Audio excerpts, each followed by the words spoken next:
This is PowerPoint News, and we begin with a major global shock. The United States has seized a massive Venezuelan oil tanker in a dramatic maritime operation, and tensions in the Americas have just exploded.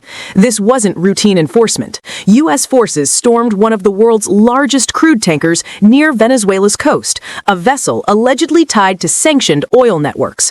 Washington calls it a strategic win. Caracas calls it piracy.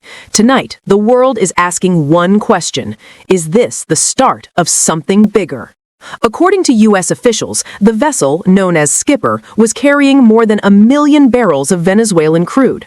Armed units from the U.S. military, Coast Guard, and FBI boarded the ship in international waters after intelligence flagged it for violating long-standing American sanctions.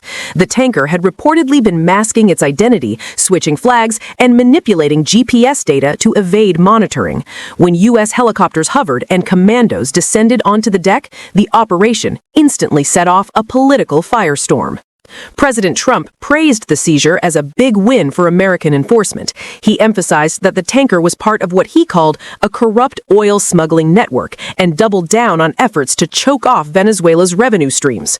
When pressed by reporters about what the U.S. intends to do with the massive ship and its million-barrel cargo, Trump offered a blunt response. "Well, we keep it, I guess," a line that sparked both applause and outrage. In Caracas, Venezuela condemned the operation within minutes. President Maduro accused Washington of international theft and criminal aggression, claiming the U.S. has no legal authority to seize a Venezuelan vessel outside its territory. Officials vowed to pursue action through global courts and warned that the United States is pushing the region to a dangerous confrontation. So what does this mean for the world? Oil markets immediately spiked as traders braced for instability. International law experts are divided on whether the seizure was fully legal. U.S. naval forces are increasing their presence in the Caribbean, fueling fears of further seizures or retaliatory actions. Meanwhile, millions of Venezuelans, already battered by inflation and food shortages, now face the possibility of deeper economic isolation. Some believe this pressure may weaken Maduro's regime. Others believe it may make him even more aggressive. One thing is certain: the U.S.-Venezuela crisis has entered a new phase. A phase where tankers can be taken, sanctions can escalate, and a single miscalculation could reshape the entire region.